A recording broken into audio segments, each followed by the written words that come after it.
Selamat malam untuk rekan-rekan semua yang telah bergabung di dalam KBC Rise program malam ini. Dan special segmen kita malam ini bersama Bang Erick Thohir. Siap-siap cangkir kopi Anda karena kita tadi minta izin kalau berkenan nanti kita di bagian akhir 1 menit foto bareng Bang Erick Thohir sambil cangkir ngopi. Ada yang bertanya kepada panitia, ini nggak salah ngomongin topik 2035 apa nggak kejauhan ya? Saya pikir kadang-kadang kita udah bilang jenuh bahas pandemi, bahas COVID-19, kenapa kita nggak ngelihat potensi ke depan? Jadi hari ini kita melatih otot visi kita sebagai pemimpin untuk melihat persiapan mulai dari sekarang kalau ingin Indonesia punya kekuatan terbesar ekonomi keempat di dunia. Dan kadang-kadang saya ngiri dengan profesi yang bisa melihat imajinasi ke depan seperti contoh arsitek. Bagaimana melihat sesuatu dari yang kosong, dari yang tidak berarti bisa menjadi sesuatu yang indah. Bersyukur juga melihat seorang petani yang dia tidak pernah putus asa menabur benih, karena dia tahu satu hari akan jadi pohon yang besar, menaungi banyak sekali burung dan buahnya dinikmati banyak orang. Bersama keluarga besar dari Kingdom Business Community, juga bersama dengan para jejaring dari Investor Forum, dari Apindo, Hipindo yang juga diundang oleh rekan-rekan kita dari Grup Dubes RI, kami ingin mengucapkan congratulations buat benih baru yang Bang Erick Thohir dengan kawan-kawan di Kementerian BUMN sudah launching per 1 Juli logo dan spirit BUMN baru, milenial banget ya Pak, keren ya. Dan tentu doa kita seperti yang Bang Erick sudah ceritakan, it is not just a brand image, bukan pencitraan saja, tetapi new spirit. Kita doakan seluruh keluarga besar di sini. Ada kurang lebih 2.000 orang yang register malam ini, Bang Erick, dan kita doakan semua supaya betul-betul ada transformasi luar dan dalam dari Kementerian BUMN. Dan hari ini kita akan ditemani oleh salah satu rekan kami yang sebenarnya beliau juga punya perspektif luar biasa tentang analis ekonom di Indonesia juga. Dan beliau akan mendampingi Pak Erick Thohir malam ini, Bang Herianto Irawan dari Verdana Sekuritas Indonesia. Tadi kita sudah berbincang-bincang di breakout room, dan untuk mempersingkat waktu, I hand over to Pak Heri, it's your time. Terima kasih Pak Heri. Terima kasih Pak Julian. Selamat malam teman-teman di Kingdom Business Community. Salam sehat, salam bahagia untuk kita semua. Jujur saya sangat kagum pada leadership-nya KPC ini. Mereka tetap menjaga semangat membernya, terutama dalam kondisi yang sangat luar biasa ini. Nah, di tengah keadaan yang penuh dengan tantangan ini, kami memang sangat beruntung bisa dapat perspektif dari seorang sosok yang inspirational leader kita. Beliau memang tidak perlu introduction, tapi izin kami baca sekedar catatan dari sebagai analis. Ini pandangan dari luar. Yakinlah ini tidak ada pesan sponsor ya. Jadi pandangan sebagai analis, speaker kita malam ini, beliau jago idenya, jago juga di eksekusinya. Ini memang sesuatu yang jarang-jarang. Sukses berat juga di proyek Super World seperti Asian Games yang harus kelar dengan waktu yang super singkat. Nah, supaya teman-teman juga tahu, kami sebagai analis yang sering berhadapan sama investor asing, dipuji-puji juga waktu itu. Padahal yang kerjain Pak Erick gitu. Jadi Pak Erick juga sukses terbukti bisa menghandle kepentingan politik yang berbeda di masa Pilpres, sesuatu yang luar biasa. Nah, sebenarnya catatan saya panjang juga, tapi udah dulu ya di sini, takut nanti Pak Erick ini agak bagian waktu gitu. Nah, jadi mari kita simak inspirational leader kita. Semoga Kung Funa bisa kita belajar sedikit. Kami persilakan Menteri BUMN Pak Erick Thohir. Monggo Pak. Selamat malam semua. Terima kasih atas kesempatannya. Mungkin tadi kan Julian bilang bagaimana kita ngadapin 2035. Nah, saya nggak mau nambah-nambahin, tapi memang targetnya semua itu sekarang di 2045. Kenapa 2045? Di situ memang ada hitungan yang katanya Indonesia itu di 2045 itu menjadi top 4, top 5 country dalam arti secara ekonomi in the world.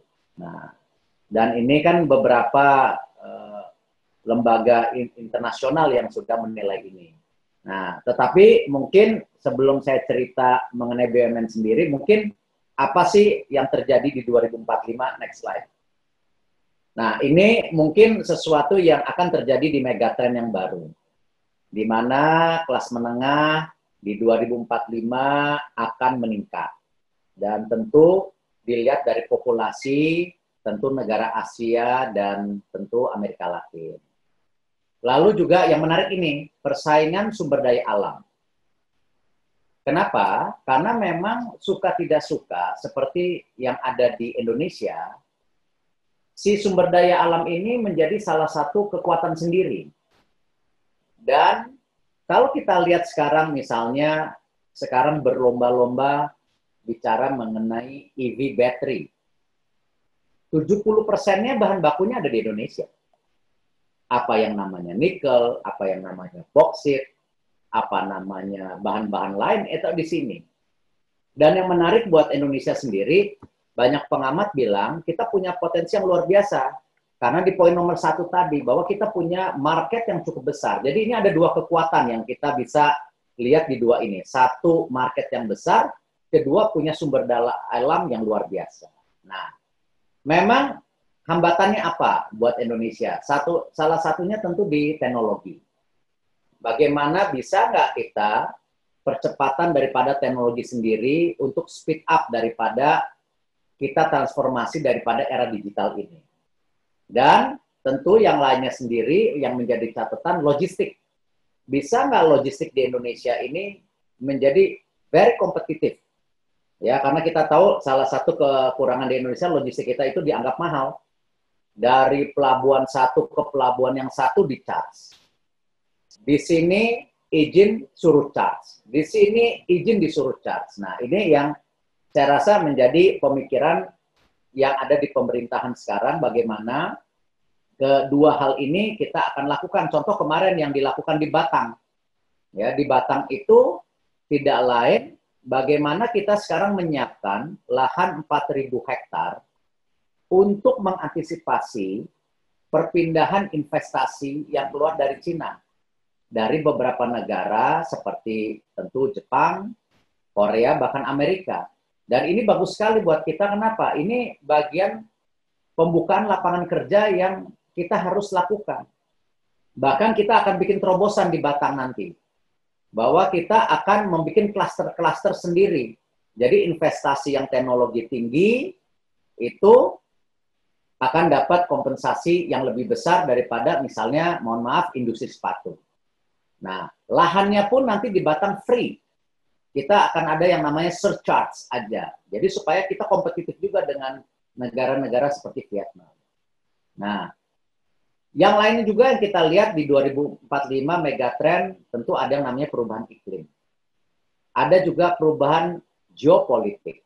Mau tidak mau sekarang ya dengan adanya kelas baru dari Cina, ini merupakan sesuatu yang akan membalance daripada kejadian hari ini. Tapi juga tadi COVID-19 ini juga mendorong Indonesia menjadi negara besar karena supply chain-nya aja tinggal kita betulkan. Market, sumber daya alam udah ada. Logistik kita perbaiki. Teknologi kita percepat. Nah, tinggal tadi supply chain-nya yang menjadi masalah. Nanti saya akan jelaskan juga kenapa nanti di BUMN kita juga sangat prioritas kepada ini. Keuangan internasional mau tidak mau berubah. Perdagangan internasional ini bisa ya dan bisa tidak. Saya nggak tahu sampai kapan apakah globalization market akan terjadi atau malah nanti masing-masing negara protection. Nah ini yang kita juga mesti antisipasi. Peranan emerging economy, ya tentu Asia mau tidak mau menjadi pusat pertumbuhan. Karena itu kita nggak boleh jadi market. Kita juga harus menjadi negara yang produksi dan manufacturing gitu loh. Urbanisasi dunia akan terjadi. Ini yang menarik juga pemerintahan Pak Jokowi, kenapa walaupun kalau hari ini diangkat dibilang tidak populer, tetapi kalau kita lihat pembangunan ibu kota baru itu menjadi salah satu mau tidak mau demografi yang ada di Indonesia harus berubah juga. Tidak mungkin Indonesia sustain hanya di Jawa. Kita harus ada yang namanya pembangunan di Sumatera atau pembangunan di lain. Makanya pemerintah juga Pak Jokowi selalu bilang ada 10 Bali baru. Dan saya tidak bisa ngomong lebih panjang, pasti ada surprise juga dari Pak Jokowi di awal tahun depan yang saya nggak boleh sampaikan hari ini. Tapi intinya bahwa urbanisasi di Indonesia sendiri-sendiri juga harus mulai di mapping. Karena tidak mungkin tadi kota-kota Indonesia yang udah tua-tua ini tidak ada lagi yang namanya pembangunan reinvestment daripada urbannya sendiri, perkotaan itu sendiri. Dan kalau kita lihat dari data-data lain, 2030 itu bukan tidak mungkin penduduk Indonesia 63% sudah ada di kota nantinya, bukan di desa lagi. Nah, demografi global juga mau tidak mau akan didominasi oleh Asia. Nah, ini mungkin sebagai background-nya aja sebelum saya bicara tentu yang lebih khusus kepada BUMN sendiri. Next slide. Nah, BUMN hari ini adalah sepertiga daripada ekonomi di Indonesia. Tentu ya dengan adanya APBN dan adanya swasta itu menjadi 100%. Nah, hari ini memang bisnis yang ada di Indonesia ini berbeda dengan banyak negara lain. Di Amerika kita sudah tidak mengenal yang namanya BUMN. Tapi di China atau di beberapa negara yang mix seperti Singapura ataupun Malaysia masih ada. Tapi model-model kita memang lebih mirip sama Cina. Dan memang saya juga background-nya swasta nih ya. Jadi saya nggak mau nanti istilahnya kok tiba-tiba saya anti swasta bicara BUMN terus ya. Karena kebetulan menterinya BUMN hari ini. Nah, ada yang menarik dari BUMN sebagai orang swasta yang saya lihat. Memang dengan footprint-nya yang begitu luas, BUMN ini merupakan salah satu tulang punggung juga yang namanya pelayanan publik. Ini yang memang ya di beberapa negara seperti Amerika agak berbeda. Karena mungkin daya belinya yang sudah sangat tinggi. Jadi mungkin tidak perlu lagi yang namanya subsidi listrik, subsidi pupuk, subsidi ini, subsidi itu. Tapi kebetulan karena daya beli di Indonesia masih rendah, ya keberadaan BUMN ini sangat impactful. Karena saya yakin teman-teman swasta nggak mungkin lah diberi tugas kayak kemarin, tanahnya diambil 4.000 hektar, PTPN 9, lalu dalam 6 bulan harus bikin jalan, nyambungin listrik, nyambungin gas. Semuanya itu nggak ada hitungan ekonomi bisnisnya masih awalnya. Nah, penugasan-penugasan ini yang memang suka tidak suka menjadi kekuatan sendiri di BUMN. Karena itu sepertiga daripada ekonomi ya memang pada hari ini BUMN sangat dibutuhkan. Next slide. Nah, ini tentu sama seperti teman-teman swasta. BUMN tidak lain ya korporasi. Di sini kita sangat terganggu dengan adanya COVID-19, baik yang namanya supply, demand, operasional, finansial, semua terganggu. Kita 90% kena. Hanya 10% yang sustain hari ini. Seperti Telkom, Telkomsel, atau mungkin industri farmasi kita seperti Bio Farma, Indofarma, Kimia Farma, perkebunan kita seperti PTPN ada yang kelapa sawit, dan hal-hal ini yang memang masih sustain. Tapi 90% kereta api, revenue-nya drop 90%. Profitnya mereka tahun kemarin 2,5 triliun, ya tahun ini profitnya itu dipakai ya nggak boleh layoff kan kalau BUMN, jadi gajinya dijaga terus tuh sampai akhir tahun. Nah, apakah ini dibilang pemborosan atau tidak ya itu bagian dari tadi tugas negara dan komitmen. Nah, beda dengan swasta mungkin kalau ketika bottom line-nya seperti ini ya realita harus dicapai, tapi di BUMN tidak bisa. Airport kita itu ya sama, penurunan flow daripada passenger di situ sangat drop, sangat jauh. Nah, tapi ini yang tetap kita jaga, karena nggak mungkin airport ditutup, tidak mungkin kereta api ditutup.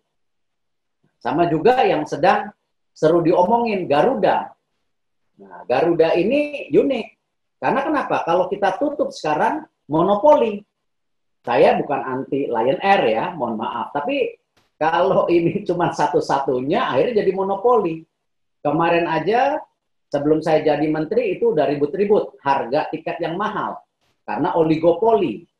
Nah, ini hal-hal ini juga menjadi daya tarik BUMN sendiri ketika ada persaingan yang tidak sehat, disitulah BUMN mesti masuk. Kadang-kadang juga mesti rugi. Nah, tapi apapun tetap saya berprinsip BUMN tetap apa sih KPI-nya? Ya dividen. Karena dengan dividen ini yang menjadi pemasukan negara yang bisa dipakai juga untuk tadi mensejahterakan daripada rakyatnya. Memang sayangnya kadang-kadang ini menteri bicara doang, restrukturisasi lah, inilah. Tapi memang mohon maaf 2021 dividennya jebol karena 90%-nya terkena COVID. Ya, dari yang tahun ini 43 triliun kita punya dividen, yang tadinya saya optimis di tahun 2021 bisa meningkat. Ya, ternyata dengan adanya COVID ini, I'll be very happy, ya, kalau bisa 25% dari tahun ini, kira-kira kurang lebih 10-15 T cuman. Nah, padahal targetnya awal, mestinya di atas 43 T. Nah, next slide. Nah, karena itu memang sejak awal, sebelum ada COVID, saya melihat BUMN ini juga tidak efisien. Terlalu berat. Bayangkan saja bagaimana kita mesti memanage 800 perusahaan. It's impossible.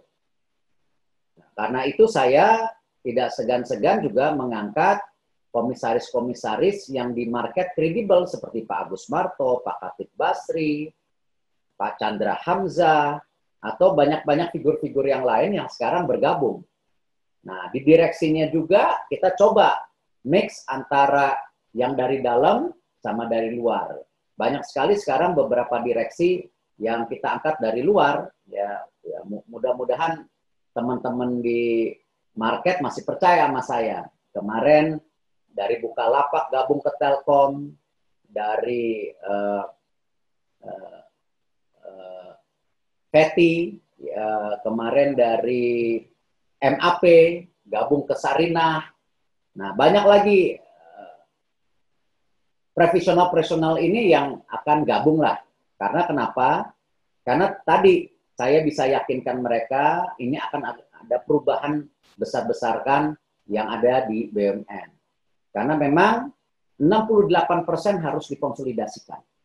Ini realita. Ini bagian dari efisiensi, bagian juga pengawasan, dan secara bersamaan juga tadi kita tidak mau juga memakan atau mendominasi bisnis-bisnis yang sebenarnya tetap mesti ada kesempatan buat UKM ataupun swasta. Ya, bukan berarti kita juga tadi saya menjilat lidah sendiri ketika Garuda dan lain mesti bersaing. Tetapi in the majority situation, ya kita juga nggak boleh ngambil terlalu banyak lahan daripada UKM ataupun swasta, karena itu mesti lebih efisien. Next slide. Nah, inilah transformasi yang sekarang kita coba push. Yang dulunya, kembali tidak ada maksud mendiskreditkan siapapun menteri sebelumnya, tapi ini mapping yang kita lakukan sama McKinsey, ya, bahwa BUMN dulunya memegang peran ganda untuk memenuhi nilai ekonomi dan pelayanan publik. Tetapi problemnya, karena ini garis merahnya tidak jelas, akhirnya para direksi sendiri mencampur adukan antara penugasan dan juga bisnis yang benar. Nah, karena itu terjadi banyak sekali kasus-kasus korupsi. Ya, beberapa tahun ini saja sudah 53 kasus korupsi yang terjadi di BUMN. Nah, karena itu sekarang kita sudah selesai memapping mana klasifikasi BUMN yang pure ekonomi, mana yang pelayanan publiknya sangat utama, tapi juga ada yang tetap mix. Contoh apa? Telkomsel mau tidak mau ya pasti nilai ekonomi. Karena memang ya tadi dia bersaing secara terbuka tanpa ada subsidi dari pemerintah juga. Bank Mandiri sama nilai ekonomi. Tetapi ada yang pada monogiri sekali, seperti pupuk, karena heavy kepada tadi subsidi, ataupun PLN. Selain dia monopoli, tetapi di lain pihak itu subsidinya luar biasa PLN kepada rakyat. Nah, ada juga yang mix, seperti BRI, di mana dia bank, tapi dia sangat heavy kepada support kepada UKM, KUR, dan lain-lainnya. Ataupun seperti penggadaian. Dia berbisnis, tapi dia sangat membantu masyarakat yang di bawah. Nah, ini kita mapping. Supaya para direksinya, KPI-nya juga jelas. Dan tidak ada iri-irian satu dan lainnya. Dinamika portfolio. Nah, ini kembali, tadi saya sudah sampaikan, bagaimana prinsipnya hanya mempertahankan, walaupun keadaan perusahaannya ya, sudah bangkrut. Bahkan tidak komplit lagi. Nah, ujung-ujungnya minta proteksi. Nah, ini yang kita juga tidak mau, bahwa kita mau tetap BUMN berbisnis, harus sehat, ada juga yang memang pelayanan publik. Nah, karena itu tidak segan-segan kita terus menutup, menggabungkan, atau membentuk kemitraan strategis yang sehat. Nah, kemarin kita dari 142 BUMN sudah 107. Target saya mungkin ke 70 sampai 80 BUMN nanti ke depan. Dan anak-anak cucu yang udah ini nggak usah lah, ditutup-tutupin aja. Daripada apa? Tiba-tibalah anak cucu ini bikin seragam, bisnis seragam. Anak cucu ini bisnis air minum. Ngapain? Itu bukan mainannya kita lah. Biarkan itu dari private sector yang bisa main. Bahkan kalau perlu kita berpartner dengan private sector. Penanganan proyek strategis, ya ini juga menjadi sebuah tugas di mana PSO menjadi tanggung jawab BUMN.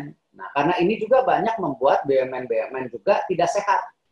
Karena banyak sekali PSO ini memang sebenarnya tidak visible, tapi harus dijalankan. Nah, karena itu kita coba membuat formula bahwa kalau memang ini penugasan dari pemerintah, ya kita bedakan bukunya. Kita juga mau supaya PSO-nya berjalan, korporasinya berjalan, tapi memang pendanaan ini memang langsung dari pemerintah, jangan memakai cash flow BUMN terus. Kemarin kan salah satunya yang diributin di media-media, wah BUMN disuntik 152 triliun. Enggak. Sebenarnya 102 triliun itu hutang. Hutang pemerintah. PLN sudah 3 tahun dihutangin, listrik nggak boleh naik, ini dan segalanya. Nah, ini yang kita coba remapping. Dan sekarang Kementerian Keuangan juga sepaham dengan ini, karena kita nggak boleh jadi lingkaran setan yang akhirnya tadi BUMN juga memanfaatkan isu-isu ini tadi untuk PMN, untuk hal-hal proyek-proyek ini yang kadang-kadang nggak visible, bahkan macet.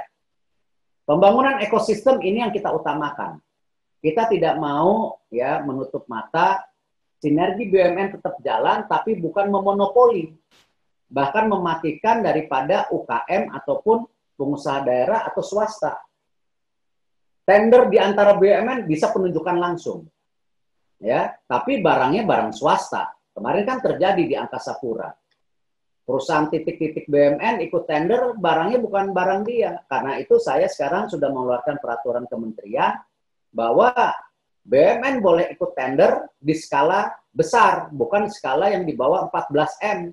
Itu bukan kelasnya BUMN. Dan kalau ada penunjukan langsung, saya tidak mau penunjukan langsung itu barang orang, mesti memang barang yang dimiliki oleh BUMN. Dan kita harus membangun yang namanya ekosistem yang sehat. Antara BUMN dengan swasta, dengan BUMN, desa, dan mitra strategis. Contoh-contohnya bisa kita lihat. Kemarin contoh. Bahwa BUMD, kita sudah berhasil sekarang dengan DKI, MRT dan kereta api kita sinergikan. Di mana sekarang yang namanya stasiun yang tadinya berdiri sendiri, sekarang kita gabungkan, itu interkoneksi, baik dari kendaraan umum yang dipunyakan swasta, yang punya pemerintah daerah dan pemerintah pusat kita jadikan satu. Dan ke depan kita maunya satu sistem. Orang naik kereta api dari airport, langsung ke MRT, langsung pulang ke Bogor, cuma pakai satu kartu. Nah, ini kita lagi push sekarang. Sama desa seperti itu juga. Contoh Semen Rembang, di mana kita punya proyek besar di Rembang, tetapi desa sekitarnya tidak diberi kesempatan berusaha, akhirnya terjadi demo-demo yang tidak baik. Ini kita sudah bersepakat sekarang bahwa membentuk perusahaan patungan, desa-desa tersebut mendapatkan juga dana bagi hasil. Dan desa-desa tersebut kita libatkan, misalnya kendaraan penjemputan untuk pegawainya. Jangan BUMN bikin sendiri, biarkan masyarakat desa membuat ini menjadi bisnis income yang baik buat mereka. Kalau swasta banyaklah contoh-contohnya. Ya, banyak grup dari swasta juga sebenarnya berpartner di BUMN. Nah, tetapi ini yang saya ingatkan, jangan juga tadi raja-raja kecil di BUMN mengambil kesempatan ini, akhirnya semua dia mainkan, tetapi juga saya juga minta tolong pihak swasta, ya jangan juga ngakalin. Ini problemnya seperti itu. Jadi mereka win-win, tapi bukan buat negara, buat pribadi-pribadi. Yang ini kita mesti balance. Saya tidak anti, tetapi kita mau tadi tata kelola governance yang nomor 5 yang kita maukan. Bahwa good corporate governance harus terjadi. Dan saya juga yang dulu di Kementerian BUMN itu sekedar menunjuk pimpinan. Kita nggak mau lagi. Sekarang kita sebagai kementerian membuat strategic planning, pimpinannya kita tunjuk, dan bisnis modelnya kita lakukan. Sehingga sekarang BUMN yang tadinya ada 27 klaster, sekarang tinggal 12 klaster. Jadi masing-masing wamen itu 6 klaster. Nah, yang sudah tidak visible, tidak ya juga bukan bisnis fokusnya BUMN ke depan, kita masukin nanti ke PPA sebagai asset manajemennya BUMN supaya dikelola juga tadilah secara berbeda. Karena yang masuk klaster BUMN ini kita benar-benar mengandalkan supply chains yang bisa berkesinambungan. Inovasi dan kepemimpinan teknologi kemarin juga sama. Di era teknologi ini tidak merata sama sekali daripada teknologi di BUMN. Nah, sekarang karena itu kita menggabungkan pusat inovasi teknologi yang ada di BUMN, Innovation Center, supaya kita bisa sharing. Dan juga kita mengedepankan yang namanya R&D, udahlah kita kerjasama aja sama yang namanya universitas-universitas. Kita nggak usah tadi semuanya mau dimonopoli. Ya, berikan kesempatan anak-anak muda Indonesia membuat R&D, penemuan. Nah, kita yang mengkomersialisasikan. Apakah kemarin penemuan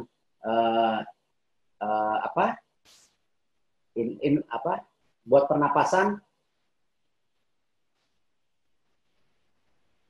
buat pernapasan lah kemarin waktu COVID kan perlu banget. Ventilator, Bapak. Ya, ventilator. Nah, ini kebanyakan ngomong udah lupa kata-katanya. Jadi ventilator, ya, ventilator itu banyak juga penemuan dari universitas-universitas kita coba bantu. Kita menjadikan TKDN lah, proyek lokal yang bisa juga kita komersialisasikan untuk tadi nggak import semua. Lalu talenta. Nah, sekarang ini kita benar-benar talenta yang ada di BUMN yang tadinya tertutup, kita sekarang mau terbuka. Kita membuka dengan peraturan menteri yang terbaru 30% jajaran direksi sekarang boleh dari luar, yang tadinya hanya 10%. Dan ini juga kita terus mengadakan pengembangan bakat, sistem rotasi, penugasan, dan tentu ada training-training mid-level di BUMN sendiri. Nah, tentu apa sih tujuannya semua ini? Ya, saya mungkin kalau membicarakan klaster satu persatu nggak cukup waktu, tapi ini ujungnya sama. Bahwa 2045, kalau memang prediksi kita top 5, lalu pertumbuhannya katanya 5,7%, total penduduk kita itu hampir 320 juta, ini ada pertumbuhan populasi 50 juta yang luar biasa. Oke, BUMN mungkin banyak di skala bidang, tapi ketiga ini yang menjadi hal yang harus menjadi target utama BUMN. Bahwa dengan populasi yang besar dan negara kita besar, ketahanan pangan, ketahanan kesehatan, ketahanan energi, ini menjadi harga mati ke depan BUMN untuk saling mendukung secara supply chain. Ketahanan pangan. Kita tahu bahwa sekarang banyak tanah-tanah sudah convert yang dari pertanian ya berubah jadi properti. Ya, tidak salah. Tetapi jangan lupa dengan penduduk 320 juta, kalau kita tidak punya lahan pertanian yang mencukupi, kita mau makan apa? Nah, karena itu ketahanan pangan kita sangat prioritaskan. Kemarin Pak Presiden sendiri sudah mendeklar membangun food estate. Sama juga di PTPN sekarang, terlepas tanahnya sebagian diambil Batang kemarin buat kawasan industri, tapi kita mau remapping ulang. Tanah PTPN perhutani yang jumlahnya 3,5 juta hektar ini saya tidak mau semuanya dikonversi menjadi lahan-lahan lain. Tetap ini mesti menjadi lahan pangan. Karena kenapa? Kita nggak bisa dibilang, oh lahan ini udah nggak visible, harga tanahnya udah 100 juta. Ya tapi bukan itu. Karena nanti suatu hari kita akan kekurangan pangan ini. Karena itu kita mulai dari yang kecil, manajemen air, tanah kita harus perhatikan. Pertanian dengan teknologi tinggi kita harus perhatikan, dan sistemnya kembali sama ya, kita bekerja sama dengan para petani, peternak untuk supaya sustain juga. Jadi supaya walaupun pertanian perkebunan yang modern, tapi ekspansi food inti plasma harus terjadi. Ya, karena kita tidak mau terus kesenjangan sosial ini terjadi yang akhirnya seperti kemarin lah. Kalau Amerika saja bisa terjadi seperti itu, apalagi di Indonesia. Nah, public-private partnership kita partnerkan. Kita terbuka untuk berpartner dengan swasta ataupun pemain-pemain kelas dunia. Nah, intinya apa di ketahanan pangan? Bahwa kita mau memastikan ada barang-barang ini sustain dan affordability, tapi kualitinya juga baik. Untuk ketahanan kesehatan juga sama. Bahwa yang paling murah pada saat ini bagaimana kita sadar atas kesehatan itu. Bukan ngobatin. Kalau kita terus terjebak di ngobatin, obat segala, ini yang menjadi masalah. Nah, bagaimana kita mesti aware? Dengan COVID-19 ini kita lihat, sudah mulai banyak yang diet, sudah banyak yang jemuran, sudah banyak yang main sepeda. Nah, hal ini positif. Tetapi kita juga ya membentuk klaster rumah sakit dan farmasi. Kenapa? Kejadian COVID kemarin jelas. Salah satunya kami di BUMN yang paling siap. Karena kenapa? Dari 70 rumah sakit kami, kita berhasil mengcover 50% untuk COVID. Termasuk kita membangun rumah sakit moduler yang ada di Pertamina. Kita support juga TNI Polri dengan rumah sakit Wisma Atlet. Ya, bahkan beberapa bahan yang ada di Wisma Sakit Galang itu kita supply. Nah, dan di industri farmasi ini kita juga sudah breakdown bahwa mereka tidak boleh saling bersaing lagi. Nanti Indofarma kita akan prioritaskan ke herbal dan tentu terbuka untuk berpartner dengan swasta. Kimia Farma kita melakukan ya partnership ya untuk bahan-bahan obat seperti kimia. Ya, kemarin kita juga sudah membuka pembicaraan dengan Fujifilm misalnya. Bagaimana kita mungkin bisa produksi Avigan. Ya, ini kita coba. Atau sekarang Bio Farma yang memang fokus kepada bio-bio lah. Bagaimana sekarang kita terus bekerja sama dengan Sinovac, CEPI, lembaga WHO, ya kita ingin juga bahwa Bio Farma ini yang world class company, karena Bio Farma ini kita lupa, kita ini salah satu sebenarnya yang produksi vaksin terbesar di dunia. Bio Farma itu udah deliver hampir ke 200 negara yang namanya vaksin polio. Nah, hal-hal ini kita tawarkan bahwa tentu dengan footprint kita, dengan expertise kita welcome buat kerja sama vaksin. Selain kita juga berusaha menemukan sendiri kerjasama dengan Menteri Kesehatan dan lembaga Eijkman. Nah, ekosistem kesehatan terintegrasi ini sangat penting. Karena bukan tidak mungkin epidemi-epidemi ini bisa terjadi. Kemarin aja saya nonton TV, katanya ada epidemi lagi. Epidemi flu babi, apalah saya kurang ini. Dan Ini nggak tahu apakah nanti menyebar lagi, kan kita tidak tahu. Nah, hal-hal ini kita harus lakukan. Apalagi penduduk Indonesia, kalau kita lihat di tahun 2045, rata-rata usianya nanti yang terbesar itu seperti sudah kayak Jepang, di mana usia 50-60 yang terbanyak, bukan usia muda lagi. Nah, karena itu saya rasa yang namanya ketahanan kesehatan ini menjadi sesuatu yang sangat penting ke depan. Ketahanan energi juga sama. Bahwa kita tidak mau juga tadi tidak menciptakan daya saing yang sehat, bahkan kita hanya dijadikan market. Ya, padahal hasil daripada sumber daya alam kita luar biasa. Yang namanya batu bara, ya saya rasa kalau swasta yang invest akan berat. Ya. Tapi batu bara itu sekarang dengan gasification, dia sudah bisa dikonvert menjadi DME, di mana DME ini bisa menjadi subsidi untuk LPG. Dan PTBA cukuplah jumlahnya untuk membantu tadi LPG yang sekarang subsidinya makin menggila, dengan 1,1 miliar dia punya deposit, dia bisa melakukan tadi balance daripada ini. Sama juga bagaimana di industri timah. Ya, kita juga sekarang masih melihat di Morowali sebagai pemain sendirian. Nah, kita sudah bilang, ya, kita juga kemarin kita akuisisi Vale, supaya tadi tidak ada lagi monopoli, tetapi kita mau oligopoli, supaya semua juga bisa sehat. Karena timah ini menjadi bahan yang sangat mahal ke depan, terutama untuk electric vehicle battery itu. Dan tentu lain-lainnya yang tidak saya bisa sebutkan. Intinya apa? Industri energi dalam negeri dari hulu hingga hilir kita juga mesti mulai paksakan buat di Indonesia. Apakah tadi swasta bersama BUMN atau swasta sendiri atau BUMN tidak masalah, tapi ini harus kita jaga. Karena sumber daya alam ini ciptaan Allah yang tidak tergantikan, sama saja ketika kita debat industri garam, ya garam industri maksudnya. Ya kita nggak akan compete sama Australia atau negara lain. Ya memang mereka punya gurun pasir, tinggal ngeruk, kita harus dikanalisasi, dikasih air, dijemur, nggak visible harganya. Dan itu akhirnya cukup hanya buat garam konsumsi. Nah, hal ini juga yang mendorong kita supaya sumber daya alam kita punya value added yang jelas dalam industri energi. Kita juga support yang namanya refinery dan petrochemical. Ya, kemarin kita luncurkan sudah B30. Nah, ini kan kenapa yang menyelamatkan industri kelapa sawit juga sekarang. Nah, dan yang terpenting, 8 tahun ke depan, electric vehicle battery ini kita nggak boleh hanya jadi market.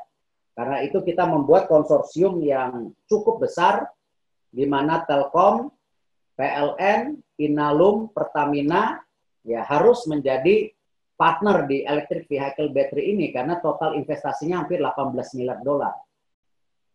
Slide yang terakhir mungkin ini cuman kembali saya men-sharing apa yang saya bicara sebelumnya.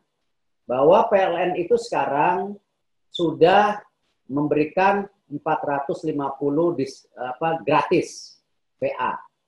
Lalu 50% daripada 900 VA. Memang banyak juga yang minta lebih. Oh ini lebih-lebih gimana diskonnya? Ya memang begini, bukannya kita nggak mau, ini harus ada kebijakan menyeluruh dari tadi, ya saya tidak melempar apa-apa, tapi tentu policy dari Kemenko, karena tidak mungkin PLN melakukan sendiri, tapi ada sesuatu yang kita lakukan di PLN sekarang, bahwa PLN sekarang untuk pertama kali punya direktur marketing loh, ya di mana sekarang mereka sendiri sudah berpikir menjual, bukan hanya didatengin. Silakan cek di struktur PLN, ini pertama kali dalam sejarah PLN kita lakukan. Dan kita sekarang lagi lihat perbaikan daripada capex PLN. Ya, kita mesti pastikan ini jangan tadi project base, tapi benar-benar ini suatu tadi strategi besar untuk energi nasional. Nah, ini kita lakukan. Bulog kita nggak usah jelaskan, dia sudah tahu perannya dari zaman dulu. Nah, Telkom. Tadi saya bilang Telkom ini sangat bisnis. Tetapi Telkom itu sekarang bersama Telkomsel sudah memberikan subsidi pulsa 1,7 triliun per bulan dengan paket hemat-hematnya. Nah, ini tadi saya rasa ya walaupun Telkom dibilang bisnis, tapi tentulah pada kondisi sekarang apalagi banyak yang belajar dari rumah, apa segala ya mau tidak mau kita melakukan juga pelayanan publik yang tadi bertolak belakang juga dengan statement saya di depan. Tapi ya ini realita karena semuanya susah pada saat ini. Himbara. Himbara itu sudah merestrukturisasi UKM dan korporasi 364 triliun sampai 31 Mei. Dan ini sebelum Perpu keluar kita udah lakukan. Nah, memang ada pertanyaan, loh UMKM-nya yang mana? Ya memang UMKM-nya nasabahnya Himbara. Korporasinya yang korporisasi Himbara. Nah, ini yang memang ya bukan berarti ya kita nggak tanggung jawab teratas populasi semua, tapi ya memang kan ada pattern-nya. Nah, ini yang kita lakukan. Jaminan kredit Askendo Jam Krindo kita juga sudah mulai lakukan untuk KUR, karena ini KUR menjadi penting sekali. Pemberian insentif bunga kepada micro retail. Ini luar biasa, ini ibu-ibu mekar ya di bawah konsep mekar yang pinjamannya tanpa agunan 4 juta sampai 20 juta. Ini mereka terdampak sekali. Ini teman-teman pengusaha ngerti lah. Bedanya sama 98 ini UKM jebol. Ya, dan ini kasihan yang dibawa. Karena itu kita sudah memberikan insentif subsidi bunga, ya cicilan kita stop dulu 6 bulan ke depan. Ini kerjasama penggadaian PNM dan Bank BRI. Nah, hal-hal ini mungkin sebagai penutup sebelum mungkin nanti ada tanya jawab, bahwa tentu ya kami tidak sempurna di BUMN, karena itu kita terus melakukan restrukturisasi, konsolidasi, transformasi, supaya apa? Kita punya balance yang baik. Yes, kita punya penugasan yang jelas. Yes, kita sebagai korporasi juga harus kasih dividen yang besar kepada negara. Tetapi di lain pihak juga BUMN harus menjadi balancer. Karena kenapa? Kita juga tidak mau tadi market kita hanya jadi pasar ataupun dimonopoli, tidak bisa. Ya, inilah salah satu tugas BUMN juga sebagai balancer ke depan. Ya, kadang-kadang kalau dilihat dari bottom line-nya juga nggak ketemu angkanya. Tapi ya ini bagian dari tadi bahwa BUMN adalah sepertiga daripada pergerakan ekonomi nasional yang kita harus jaga, dan kebetulan konsep ini memang ada di Indonesia, berbeda dengan beberapa negara yang mungkin daya belinya sudah tinggi sehingga rakyatnya tidak perlu subsidi. Ya, saya nggak tahu apakah nanti 2045 nggak ada BUMN lagi, mungkin saja, karena ya mungkin pada saat itu rakyat sudah nggak perlu subsidi lagi karena daya belinya tinggi, income-nya tinggi. Mungkin itu dari saya. Terima kasih, mohon maaf kalau kepanjangan. Terima kasih Pak Erik, luar biasa paparannya, cukup komplit, inspirational dan juga visionary. Pak Erik, sedikit pertanyaan, kalau boleh mulai dari saya dulu. Ini berhubungan dengan cara mengelola dana pensiun. Sebagai contoh Pak, best practice di dunia kan di Norwegia, ya. Ini mereka mengelola dana 1,1 triliun, 2 kali lipat PDB-nya mereka Pak, luar biasa. Kita juga bisa lihat Pak, transparansi mereka itu benar-benar luar biasa. Nah ini kata-kata yang kita sering dengar keluar dari pemikiran Pak Erik Thohir. Di situs website mereka Pak, kita bisa melihat investasi mereka di seluruh dunia. Di Indonesia mereka ada ekuitas 1,9 miliar dolar, 3 miliar surat utang negara. Kita bisa lihat secara detail holding mereka di saham di Indonesia, dan kita juga bisa lihat, luar biasa nih Pak Erik, cara mereka voting setiap tahun itu bagaimana. Dan ini semuanya bisa diakses di dalam waktu 1 menit. Betapa hebatnya. Jadi kita semua sangat setuju dengan pemikiran Pak Erik, bahwa transparansi itu memicu akuntabilitas memicu performance, dan sehingga kepercayaan. Mungkin Pak Erik bisa sharing sedikit tentang reform di depan, terutama di Dapen, Pak. Ya, nggak apa-apa kalau bicaranya agak sensitif ya. Monggo Pak, lebih seru Pak. Pengusaha butuh yang seru-seru Pak. Ya gini, saya rasa ya saya nggak ada maksud menyinggung siapapun. Saya rasa sudah waktunya lah kita ini juga menjaga ya teman-teman yang di bawah lah, yang kecil. Ya. Terus terang kasusnya Jiwasraya itu berat. Di mana, mohon maaf, ya tadi kalau kita tahu bisnis dana pensiun itu kan mestinya karena ini pensiunan orang-orang kecil, kita kan tidak perlu juga menjanjikan sesuatu return yang gila-gilaan. Sebenarnya cukuplah dengan apa yang namanya surat utang negara dibeli, atau misalnya kita beli infrastruktur jangka panjang yang returnnya 7%, atau yang paling aman ya deposito aja. Gitu. Saya tidak mau kejadian Jiwasraya juga terulang di dana pensiun BUMN. Nah, kita sekarang sedang coba konsolidasi dana pensiun ini. Bahwa dana pensiun BUMN ini kita coba konsolidasikan, tapi legal hukumnya ini yang kita lagi pelajari. Karena dana-dana pensiun ini ya, di bawah kebanyakan yayasan atau pendiri. Nah, jadi ini yang menjadi tidak mudah. Tetapi ada beberapa dana pensiun sekarang sangat welcome dengan visi ini karena daripada uangnya hilang. Berapa ratus miliar dana yang ada di Pertamina hilang. Berapa ratus miliar dana di sini hilang, di situ hilang.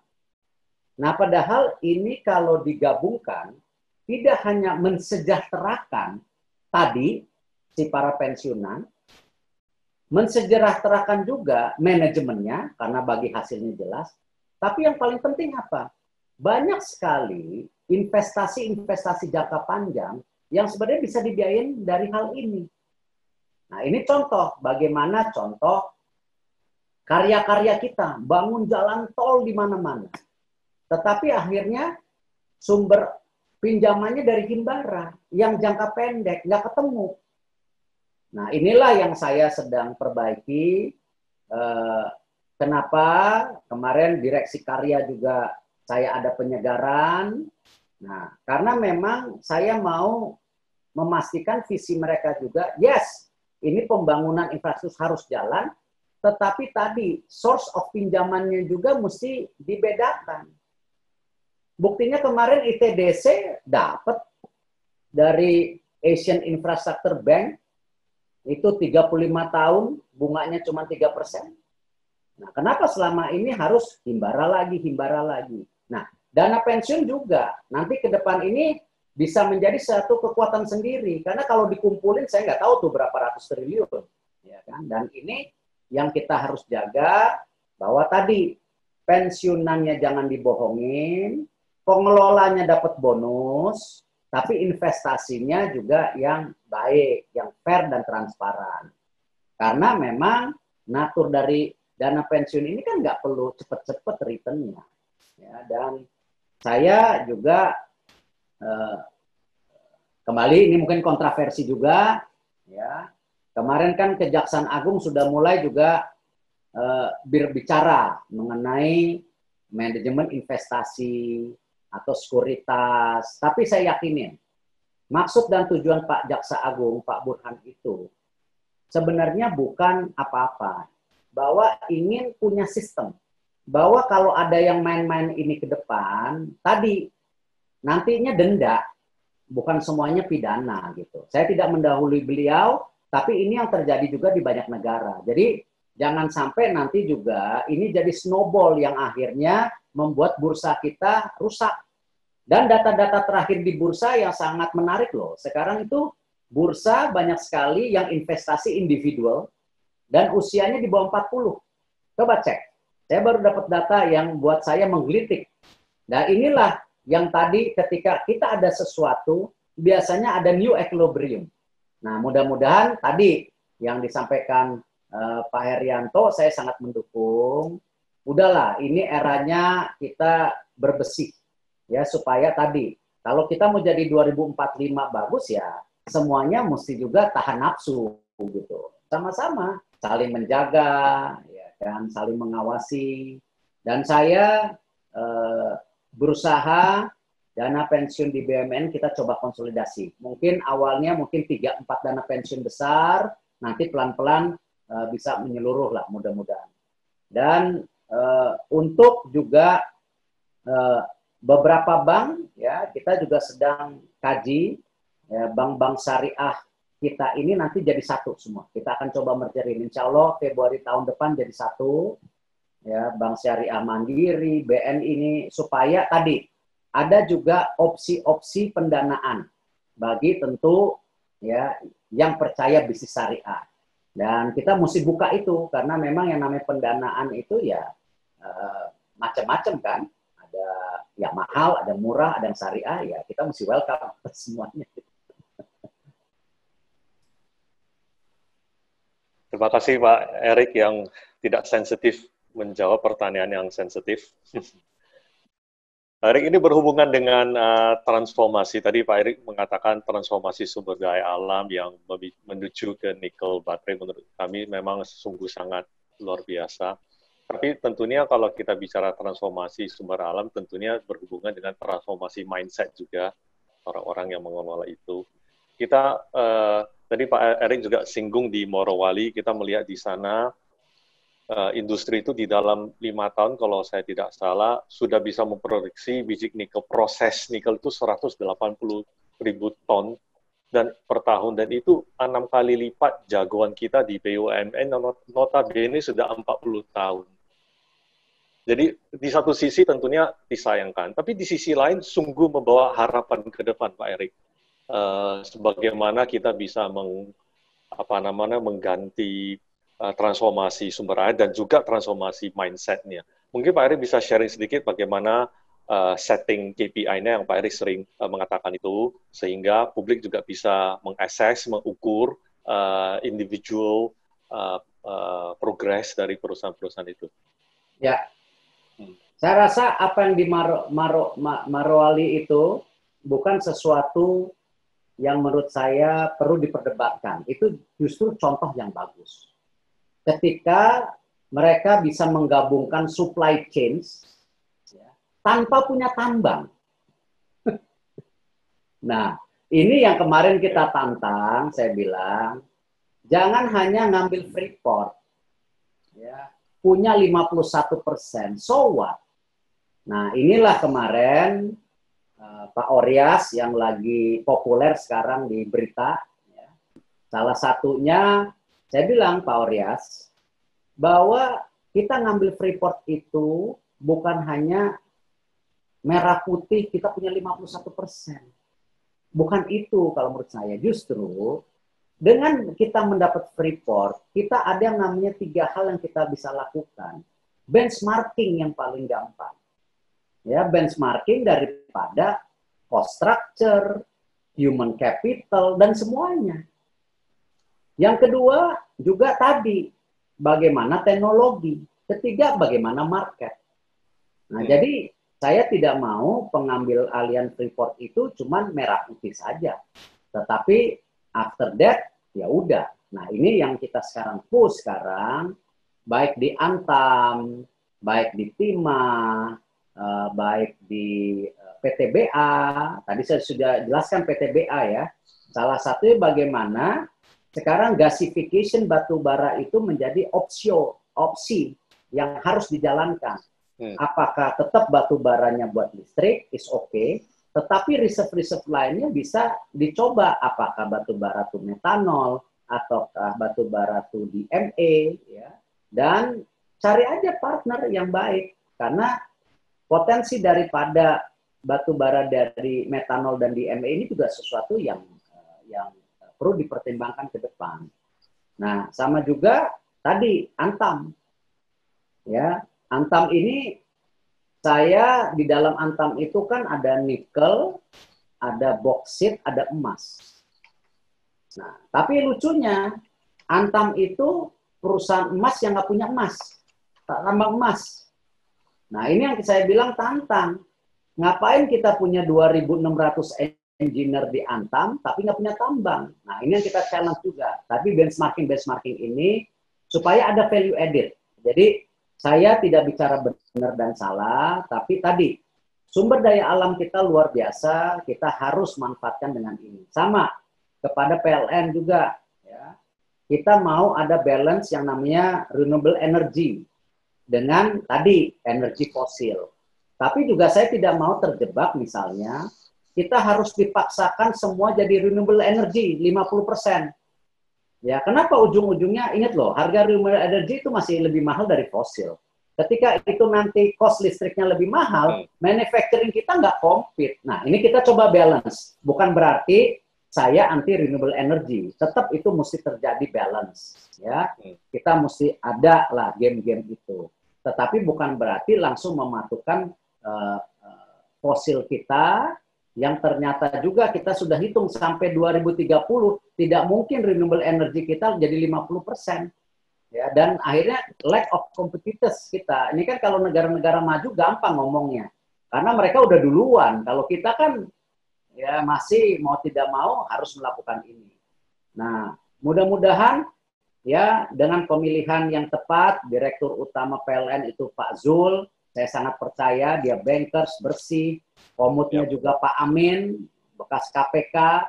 Ya mudah-mudahan mereka bisa menjaga lah PLN ini baik, sama seperti saya percaya kepada Dirut Inalum yang sekarang, apalagi sudah punya Freeport, punya Vale, supaya mereka bisa benchmarking, selain cut cost juga gitu. Baik. Baik, terima kasih Pak Heri. Masuk banyak Pak Heri, jadi kita langsung saja. Cuman izin negosiasi nih sama Bang Erik nih. Karena tadi timnya minta 1 jam, tapi ini yang ngantri masuk YouTube kita live karena Zoom sudah penuh Pak 1000. Yang pertanyaan sudah masuk hampir 40 plus penanya. Jadi kalau Pak Erik berkenan, kita lanjut nanti kalau 5 menit sebelum berakhir ingin memutuskan info ke kita Pak ya. Mungkin gini, pertanyaan yang nggak bisa saya jawab, kita mungkin nanti dibuat aja tertulis lah, kayak di DPR. Jadi nanti saya jawab tertulis. Ya, tetapi untuk sekarang kita coba aja buka pertanyaan 5 deh, ya. Saya langsung masuk pertanyaan ini dulu Pak Erik ya, karena ini ada banyak yang nanyakan, kayaknya banyak jaringan perbankan di sini nih Pak. Bagaimana kelanjutan holding BUMN khususnya terkait holding perbankan? Ada kurang lebih 18 yang nge-like, artinya 18 orang nanya. Ini apakah memang sudah ada rencana ke situ? Nah, pertanyaan kedua langsung Pak Erik kalau berkenan, pertanyaan tentang sinergitas ini ya antara BUMN dengan UMKM bagaimana? Apalagi dalam konteks ekonomi kebangsaan sesuai falsafah negeri kita Pancasila, ini dalam banget nih ya kelihatannya.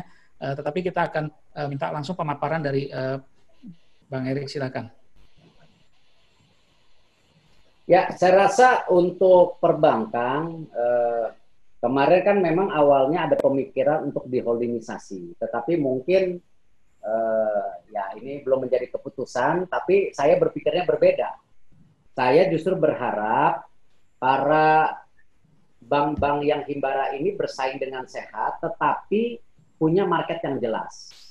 Nah, contoh saja, kalau kita lihat kenapa sekarang kan BTN, saya benar-benar support untuk dia menjadi bank yang fokus kepada tadi perumahan. Ya, apakah dengan konsep daripada saya mendorong mereka bersinergi dengan tadi tanah-tanah yang ada di BUMN seperti kereta api dengan ada TOD-nya, ya pembiayaannya bisa dari situ, ataupun dengan Perumnas dan lain-lainnya. Tapi saya mau fokusin ke situ. Sama juga seperti BRI. BRI tetap akan bicara UKM, micro retail itu kepada BRI. Ya, korporasinya itu di Bank Mandiri. Ya. Nah, BNI ini yang kenapa saya challenge. Saya mengharapkan BNI ke depan itu menjadi sources of international funding. Contoh saja misalnya, tapi ini mohon maaf belum tentu kejadian ya, ini baru masih pemikiran yang saya tawarkan kepada Pak Agus Marto dan para direksi BNI. Saya bilang kalau BNI terus compete sama Bank Mandiri dan yang lain-lain, ya apa bedanya? Nah, saya justru mengharapkan BNI-nya ini menjadi international banking-nya kita. Toh kenapa? Footprint daripada BRI sendiri kan sudah ada di New York, sudah ada di Hong Kong, ada di lain-lain. Nah, apa yang saya pelajar kemarin di Eropa, ketika ya, banyak sekali pengusaha Cina itu akuisisi perusahaan di luar negeri disupport oleh bank lokalnya, bank Cinanya. Tetapi dengan catatan 3-4 tahun bisa di refinance. Nah, hal-hal ini kan mestinya banyak sekali sekarang, apalagi pengusaha-pengusaha Indonesia yang sedang go global. Nah, ini kita harapkan tadi kita juga mendapatkan funding murah dari luar negeri untuk para pengusaha di dalam, tapi ketika para pengusaha Indonesia juga akuisisi di luar negeri, ada bank yang punya bendera, flagship juga mendukung itu. Contoh kemarin ada yang saya pelajari perusahaan apa di Cina yang memang jagoan tekstil, dia akuisisi sebuah perusahaan chemical di Swiss yang bikin benangnya kayak sekarang Nike lah. Ini Nike kan ada apa Primark, Cool, apalah semua nih. Nah itu diakuisisi sama perusahaan Cina. Funding pertamanya dari Cina. Karena siapa yang mau funding?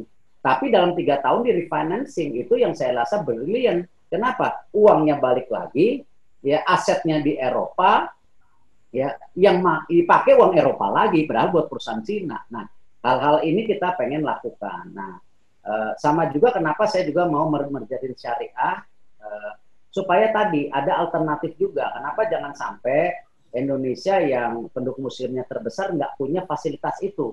Nah, kalau syariah ini dimergerkan, akhirnya kan dia bisa jadi top 8 bank. Nah, menjadi alternatif pilihan, biarkan saja. Karena yang namanya funding itu terbuka. Nah, ini yang kita coba lakukan segmentasi yang ada di Himbara, supaya mereka tadi tidak kanibal dan bisa juga memperkaya daripada marketnya. Nah, untuk BUMN sama UKM, saya rasa kita punya 3 program besar. Satu, kerjasama kita dengan Menteri UKM, yang namanya belanja di warung tetangga. Pendanaannya kurang lebih 1,3 triliun, di mana programnya dari Menteri UKM.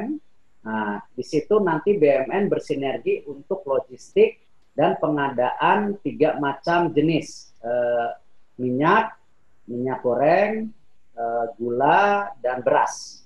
Ya, ini salah satunya supaya warung-warung ini sekarang dengan ada PSBB pada mati. Mohon maaf, kalau Alfamart hidup datang, cuma warung-warung ini mati. Nah, ini jangan sampai juga ada kecemburuan sosial yang akhirnya tidak menguntungkan kita semua. Nah, ini kita coba balance.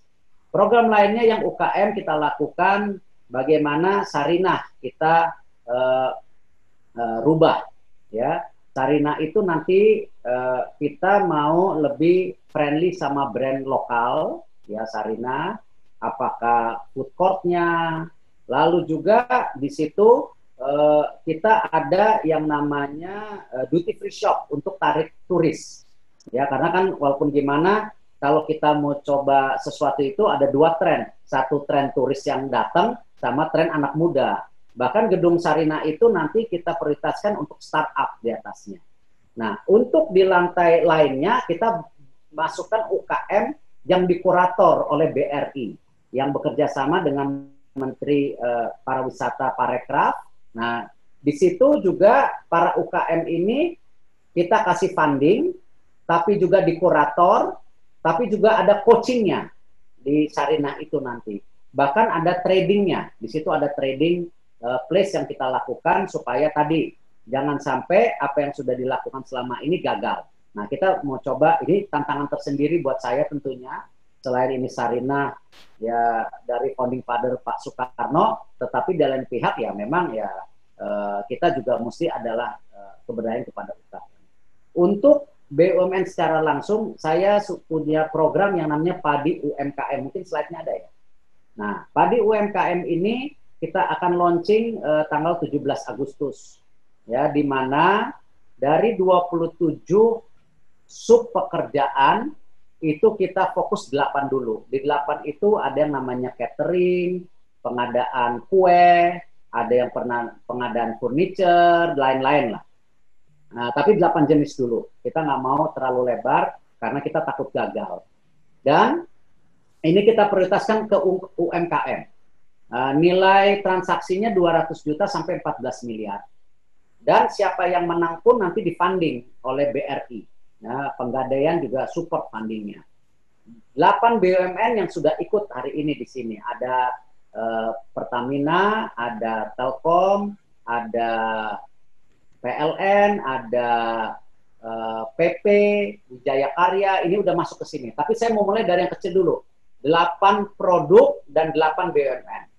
17 Agustus launching, dan mudah-mudahan nanti kalau ini nanti sustain 6 bulan ke depan, tendernya semua transparan, bisa dilihat di website semua. Nah, pelan-pelan ini menjadi platform untuk teman-teman yang UMKM ke depan. Jadi 3 program ini yang kita fokuskan, karena saya tidak percaya program itu lebih dari 5. Yang ada cuma wacana kalau program lebih dari 5. Jadi hanya 3 dulu sekarang. Ya. Baik, Pak Erik. Izin ya, tadi 1A, 1B Pak pertanyaannya, Pak. Jadi pulsa masih 4, Pak Erik. Pertanyaan kedua dari Ibu Irawati Setiadi, mewakili pengusaha farmasi dari Kalbe Farma. Jika sudah ready, silakan di spotlight untuk bisa kita berikan kesempatan. Silakan Bu Ira. Ya, terima kasih Julian. Selamat malam Pak Erik. Halo, apa kabar Bu Ira? Baik, apa kabar?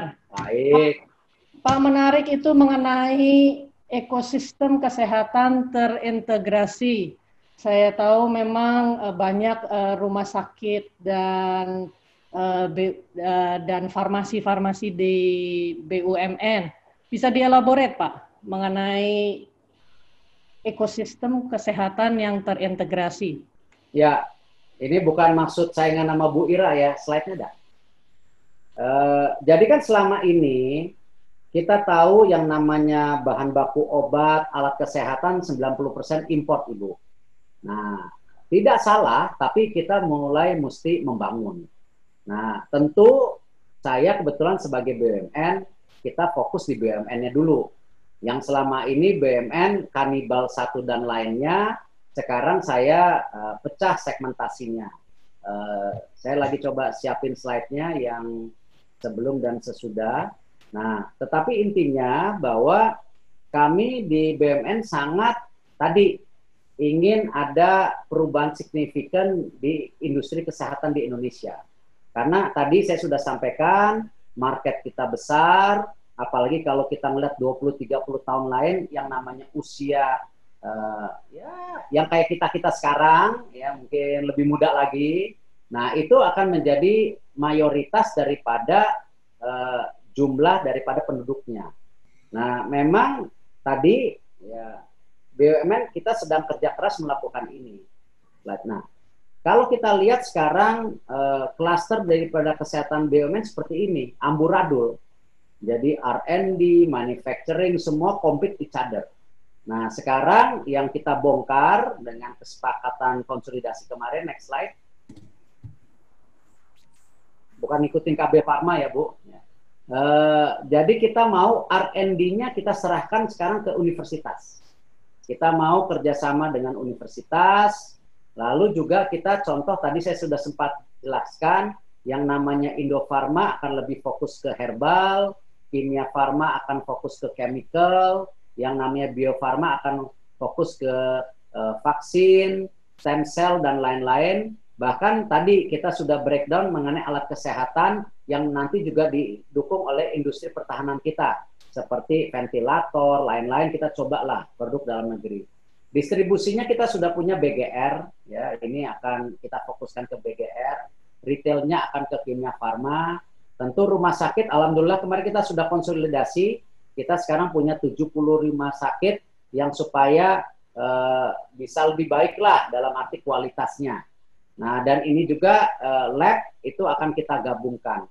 Nah, salah satunya kita lakukan ini tidak lain, bukan tadi mau bersaing dengan swasta, tetapi kita juga welcome untuk swasta bekerja sama BUMN. Contoh saja, saya sudah dapat tadi bagaimana pembicaraan Kimia Farma dengan Fujifilm yang untuk produksi obat barang. Ataupun ada perusahaan juga dari luar negeri ingin kerjasama dengan BUMN. Tapi ini kita welcome, kalau ada swasta yang mau ikut berpartner, ya kita lakukan selama tadi kita bisa menekan import daripada obat dan alat kesehatan ke depan. Karena memang saya rasa beratlah kalau semuanya import, akhirnya ongkos daripada kita sakit ini lebih mahal dari negara lain karena semuanya import dari jarum, selang, dan lain-lain. Nah, kita harapkan tadi dengan membangun ekosistem di BUMN, kita bisa lebih efisien, tapi juga bersamaan juga kita inilah bisa berpartner dengan international players maupun dengan pihak swasta. Dengan kemarin saya bicara dengan Wardah. Saya bilang Wardah welcome kalau memang ada herbal yang mau kerjasama dengan Indofarma, apalagi kita di perkebunan dan perhutani itu punya lahan 3,5 juta hektar yang bisa menjadi tadi tempat produksi herbal. Dan kita lihat juga Pertamina sekarang kan sudah mulai masuk ke petrochemical, dan kita tahu turunan dari petrochemical itu sebagian menjadi obat. Nah, ini juga bisa kita welcome kepada teman-teman swasta untuk berpartner. Itu sih Ibu, kalau ada saran atau masukan sangat welcome sebenarnya. Ya, terima kasih Bang Erik. Kita sampaikan nanti kalau ada masukan lain, Bu Ira saya kira juga bisa memberikan input tadi, Pak Erik terbuka. Dan kita masuk ke pertanyaan kedua dari Pak Edi Putra. Monggo Pak, singkat, jelas, karena waktu. Ya, selamat malam Pak Menteri. Mohon izin Pak, saya mengikuti gerak Bapak. Saya berharap suatu saat nanti BUMN kita ada yang menjadi world class corporation lah ya.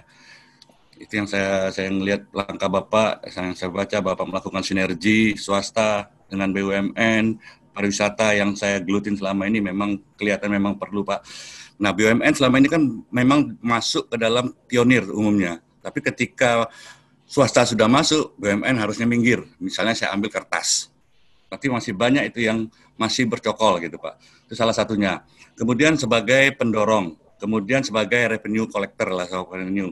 Kemudian yang saya harapkan apakah strategi Bapak yang saya lihat ya Pak ya, karena saya di perekonomian, bagaimana apakah BUMN akan melakukan yang dibutuhkan oleh ekonomi ini sebenarnya substitusi impor.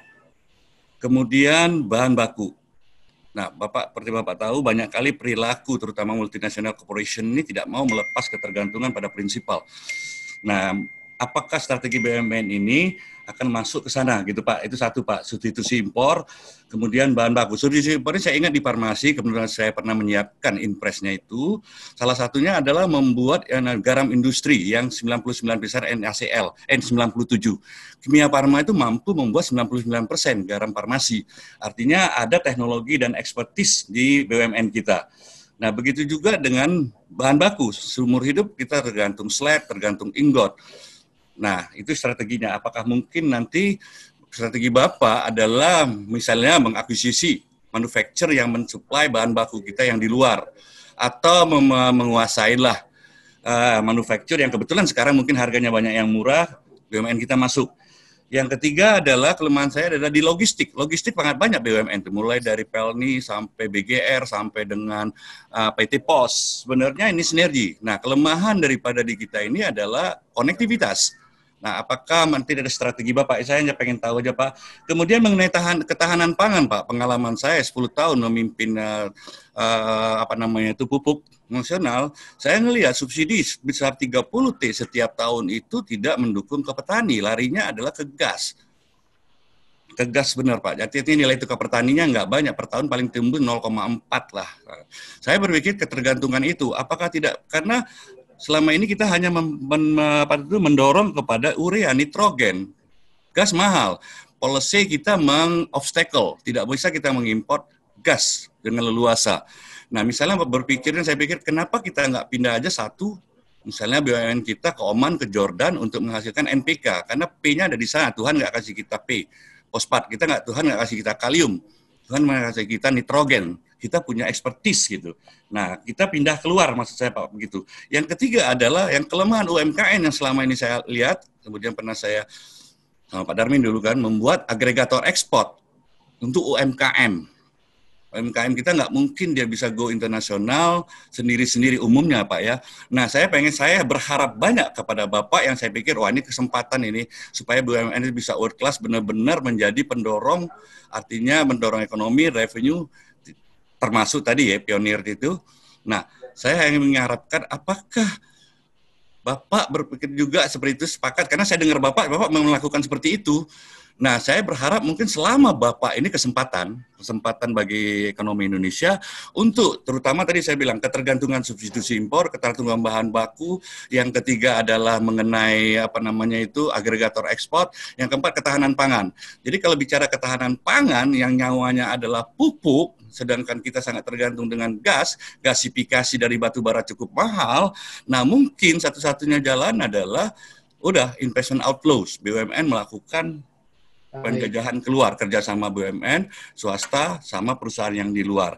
Nah, saya hanya pengen dengar aja, karena saya sangat yakin best practices Bapak menguasain, pengalaman Bapak sendiri, tentunya saya sebagai pribadi sangat berharap banyak, inilah kesempatan BUMN, quote unquote ya, artinya benar-benar berkontribusi kepada ekonomi maupun revenue, Pak. Itu yang saya harapkan, mau dengar dari Bapak. Benar nggak Pak strategi itu? Terutama yang tadi saya katakan logistik. Terima kasih Pak Edi. Ini 3 ABC ya Bang Erik ya, nggak dihitung 5 ya Pak ya. Ini Pak Edi udah nanya 4 nih. Oke, saya coba jawab. Jadi begini, bahwa sepakat dengan Pak Edi, kalau kita bicara yang tadi yang namanya subsidi impor bahan baku, memang salah satunya kenapa kita merubah PTPN secara besar-besaran, salah satunya itu. PTPN itu punya sekarang sama Perhutani lahan untuk tebu kira-kira 130 ribu hektar, di mana masih under production. Kalau kita sama plasmanya tambah 140 ribu, itu sudah 270 ribu. Nah, kalau masing-masing itu 7 ton, itu berarti kan total produksinya yang sekarang 800 ribu, ini untuk gula ya, itu bisa jadi 2,1. Kalau kita lihat gula import sekarang itu kan kurang lebih 3,5 juta, dikurangin produksi swasta 1,2, ditambah tadi BUMN-nya kalau benar 2,1, ini adalah target yang kita mau lakukan salah satunya di PTPN. Kenapa sekarang di PTPN cuma ada 1 dirut, ya, tidak ada lagi di anak perusahaan dirut-dirut. Semua itu direktur operasi. Makanya sekarang lagi diserang terus kok, komisarisnya hilang, direksinya hilang gitu. Karena memang banyak juga yang anti perubahan. Nah, memang ini yang kita lakukan, bahwa subsidi import ini menjadi salah satu tujuan. Sama, kemarin saya baru bongkar PT Garam. Ternyata PT Garam itu untung. Dia punya revenue 265 miliar, dia punya net income 16 miliar, di mana memang fokus kepada garam konsumsi, ya, tetapi di garam industri kita masih import. Nah, padahal kita punya Pertamina, Inalum, dan lain-lain yang perlu garam industri.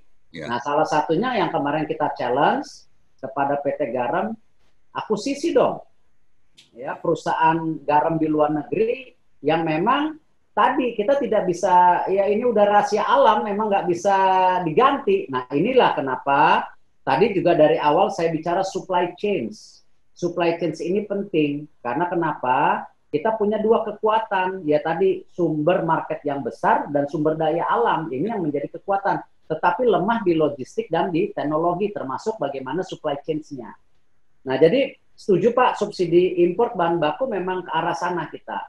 Termasuk pupuk. Nah, pupuk ini battlefield yang baru, ya, karena ya nantilah kita lihat perubahan komisaris dan direksinya pasti juga seru juga kayak di perkebunan. Pokoknya apa yang kita lakukan pasti dikecam, nggak apa-apa, kita jalan terus. Yang penting kita lillahi ta'ala aja, kita kerja bener kok. Nah, di pupuk ini sepakat. Sangat sedih, tadi Pak, saya sama juga cerita mengenai Jiwasraya, kan ini sama.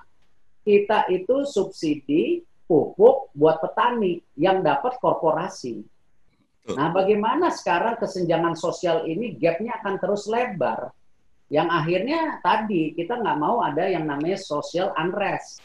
Nah, karena itu di pupuk ini kita akan bikin terobosan, tapi saya nggak bisa cerita panjang. Tunggu tanggal mainnya, ya seru lah gitu. Nah, tapi salah satunya kita mau coba perubahan yang ada di pupuk ini. Seperti tadi, bagaimana Pertamina sekarang ribut dengan sub-sub holding. Padahal, kenapa hulu itu saya satukan? Sama. Kalau hulunya, sekarang Pertamina udah ambil hulunya. Ternyata gas lifting turun. Nah ini kan kayak buah si malakama, mau kontrol semua sumur, tidak mau ajak perusahaan asing atau swasta, tapi setelah dikontrol liftingnya turun. Nah ini kan nggak sehat. Itulah saya challenge direksi Pertamina yang baru, nggak ada, kita harus bongkar ini.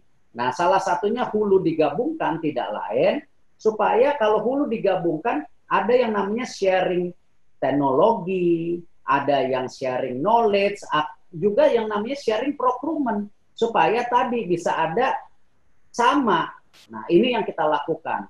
Nah, memang awalnya kontroversi, seperti juga tadi PLN, kita rubah.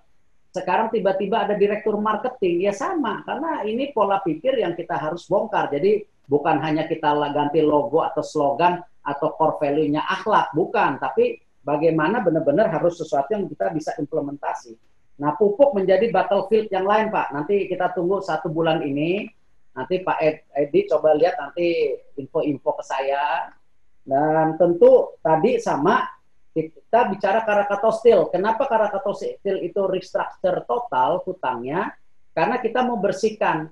Bagaimana tadi Krakatau itu beli blast furnace harga 850 juta, kagak jalan itu barang. Nah, hal-hal ini kita bongkar ya, bahwa ke depan udahlah, partnership dengan POSCO sudah bagus, udah berpartner. Ya, kita bukan ahlinya. Kita berpartner dengan Nippon Steel, jalan. Ya, kita berpartner dengan titik-titik, jalan. Nah, supaya slab-slab ini nggak import lagi, ya kan? Karena saya juga sinergikan, itu sudah terjadi, yang namanya klaster daripada karya, sekarang udah gabung bersama semen dan Krakatau Steel, supaya salah satunya mereka saling dukung gitu ininya. Nah, ini bukannya mau monopoli, tapi ini bagian efisiensi supaya kita compatible. Dan saya rasa sama Pak, kayak garam, ya pupuk, ya kalau memang kita tidak bisa ini ya mesti beli, ya belilah, emang realita. Mumpung kita punya market yang besar, jangan kebalik gitu. Jangan kita supply chain-nya diganggu orang terus gitu. Ya. Baik. 2 lagi ya? Ya, 2 lagi Pak, singkat. Ya, thank you.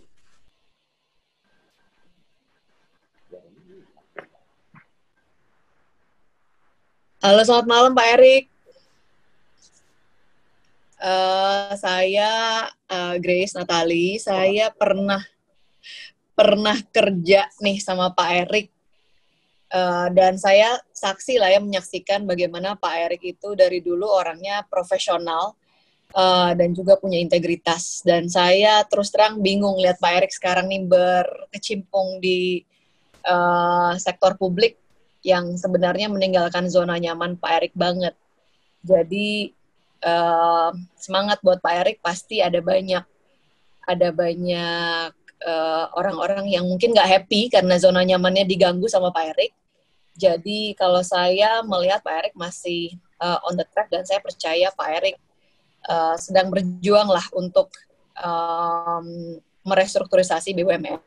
Saya ingat Pak Erik pernah bilang, Pak Erik tuh pengen melihat suatu hari BUMN kita ini tidak hidup dari atau tidak lagi menggunakan dananya APBN, tapi menggunakan dividen atau keuntungan dari BUMN itu sendiri. Tapi mengingat BUMN ini menopang sepertiga ekonomi nasional, ini visible nggak sih Pak Erik?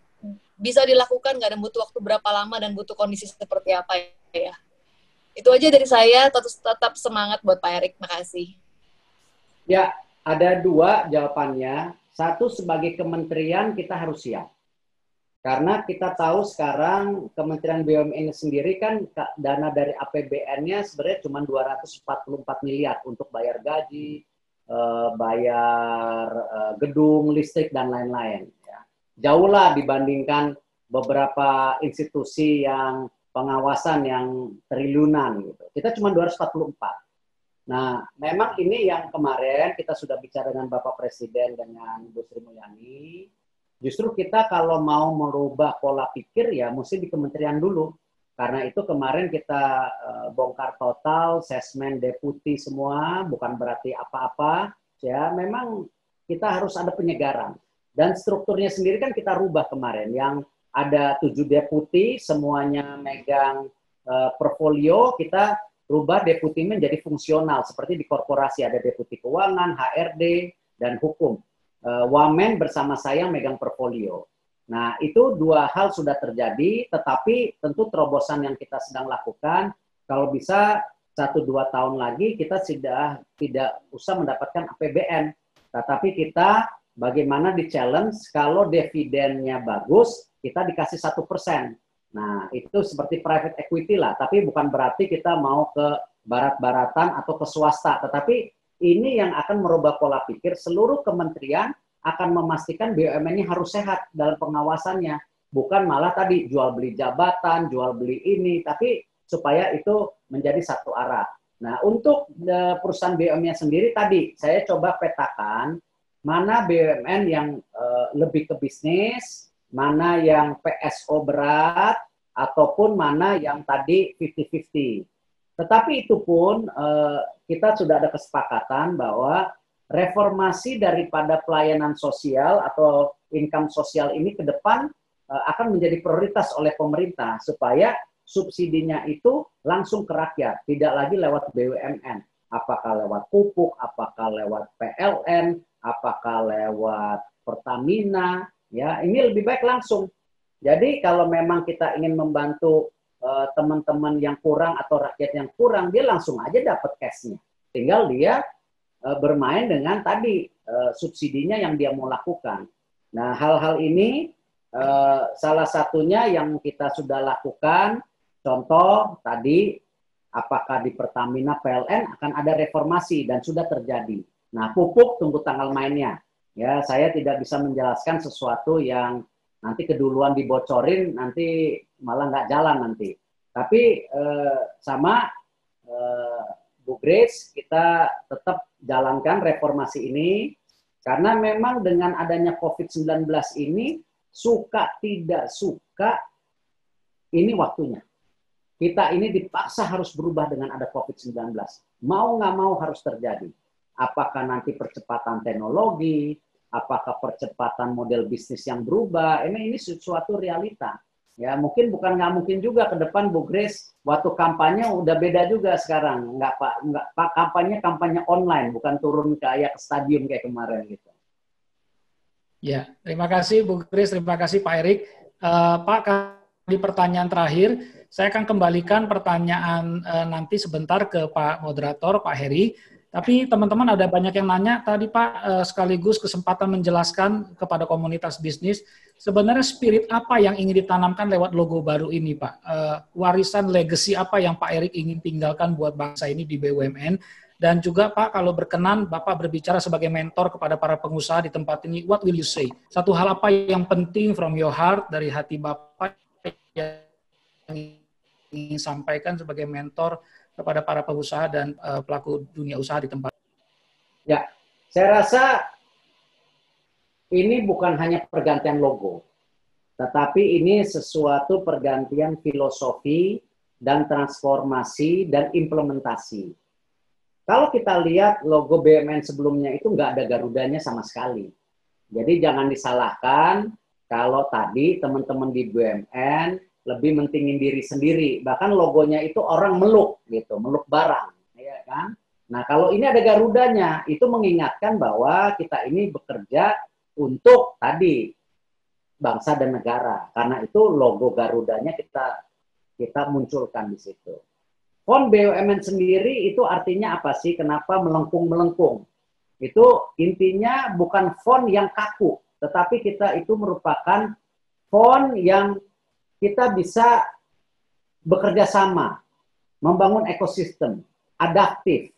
Nah, itu karena apa? Fontnya sendiri itu mudah, ya, lebih ini. Apalagi kita tahu sekarang kan kalau kita lihat kalau inovasi teknologi, kolaborasi, nah ini melambangkan font itu.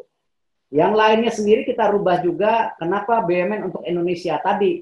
Ada cita-cita bahwa kita nggak mau hanya pemain lokal. Justru ini eranya karena kita punya market yang besar, sudah seyogyanya supply chain-nya kita harus jaga. Nah, kenapa? Ya salah satunya ya kalau memang kita perlu akuisisi yang ada di luar negeri, kita lakukan. Selama itu tidak bisa diproduksi di dalam negeri. Contohnya tadi, garam industri memang sangat tidak kompetitif dibandingkan Australia atau negara lain. Kita ada musim hujan, ada musim apa, itu akhirnya untuk tadi garam itu sangat bulannya sangat short. Jadi tidak mungkin kita compete. Nah, hal-hal ini kan sudah sebuah yang tidak terelakkan penciptaan Allah.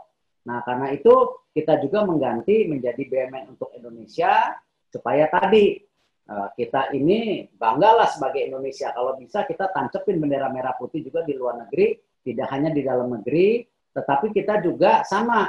Bagaimana kita berbangun ekosistem dengan swasta, dengan pemerintah daerah atau BUMDes ini, ya tadi untuk memperkuat Indonesia supaya Indonesia-nya ini di tahun 2045 jadi negara maju. Akhlak memang tadi ya ini merupakan core value. Karena bohonglah dengan apapun yang kita lakukan, kalau memang karakter kita, jiwa kita nggak bersih, ya nggak akan bisa jalan. Nggak akan bisa jalan. Apa yang kita omongin tadi Pak Herianto mengenai transparansi, good corporate government, ya itu salah satunya Allah. Karena memang ya kita dapat jabatan itu karena amanah. Ya, karena bukan, ya mohon maaf lah, ya amanah itu harus dijaga. Ya. Atau yang lainnya, kompeten. Ya, kita ya harus kompeten. Nggak bisa kita duduk itu milih orang karena tadi like or dislike. Yang kita pilih itu harus kompeten. Nah, pemimpin yang ada di BUMN sendiri harus bisa tadi adaptif atas perubahan. Tadi saya sudah jelaskan di transformasi BUMN bagaimana kita itu tidak hanya memilih pemimpin, tetapi bagaimana memilih tadi bisnis model yang sehat supaya juga terjadi adaptasi. Nah, pemimpin ini mesti adaptasi, kolaborasi, ya mesti berkolaborasi. Nah, hal-hal ini yang diahlak kita menjadi core value, karena kita tidak mungkin kalau kerja nggak punya core value. Ya, semua perusahaan yang kuat pasti punya core value. Sama, CSR diribut-ributin. Saya bilang, nggak apa-apa kita lakukan CSR. Tapi apa? CSR yang impactful juga kepada rakyat gitu. Bukan hanya bagi-bagi CSR. Dan mesti juga terimplementasi dengan kepentingan daripada BUMN secara perusahaannya itu. Karena kenapa? Kalau kita membangun misalnya sebuah proyek tadi di Rembang, tetapi daerah sekitar desanya juga nggak merasakan proyek semen itu buat apa? Nah, kita harus menjadi tadi episentrumnya ekonomi yang ada di daerah desa itu. Nah, ini yang kita mau supaya tadi ya kita bisa terus bersinergi. Dan tentu hal yang terakhir kalau saya bilang ya memang kondisi daripada ekonomi di seluruh dunia sekarang lagi berat. Tapi saya tetap optimis ya bahwa ini justru kesempatan Indonesia bangkit. Indonesia Incorporation, apakah BUMN, apakah BUMN berpartner dengan swasta atau swastanya sendiri, atau mungkin kita dukung dari belakang swastanya, ini Indonesia Incorporation harus terjadi. Ini sudah waktunya. Karena tadi banyak pengamat sudah bilang, kita ini punya kekuatan yang namanya market, yang namanya sumber daya alam, tinggal dibetulin logistik dan teknologinya. Dan juga udah banyak pengamat bilang, kita akan bounce back. Nah, ini yang kita harus lakukan. Tetapi selama supply chain kita nggak dibenerin, akhirnya ini yang jadi problem. Selama tadi single data entry tidak dibenerin, ya dulu kan ada cita-cita IKTP. Saya rasa bagus cita-citanya. Kalau masalah disalahgunakan lain. Tapi itu yang dilakukan. Kenapa? Yang namanya di Amerika sendiri, yang namanya social security itu ada. Semua terdeteksi. Nah, ini yang saya rasa reformasi yang sedang dilakukan pemerintah tahun depan mudah-mudahan berhasil. Bagaimana single data entry ini bisa berjalan ya. Jadi isu-isu kemarin mengenai bansos salah, mengenai ini salah, itu bukan sesuatu yang memang disengaja, tapi emang data base-nya kita ini belum nyambung salah satunya. Dan saya harap juga ya tadi teman-teman pengusaha terus juga menyebarkan brand lokal ya. Masa kita kalah sama Thailand, kita kalah sama Malaysia ya. Nah, brand lokalnya merek kebarat-baratan nggak apa-apa lah ya, tapi it's okay. Kemarin saja saya sama Presiden ke Demak melihat perusahaan furniture Sami Harto kalau nggak salah. Itu luar biasa produksinya, dikirim, dibeli Four Seasons, dibeli. Nah, ini salah satu kebanggaan nasional. Nah, saya berharap tadi pengusaha-pengusaha Indonesia juga jangan jago kandang, apalagi ingat ya, kita punya market yang gede, jangan dibalik. Ya, jangan orang punya market kecil di luar dibawa ke Indonesia, kita balik. Karena kita punya market gede, kita kuasain, waktu barangnya kita bawa keluar, nilai ekonomisnya udah lebih mantap dan banyak sekali lah.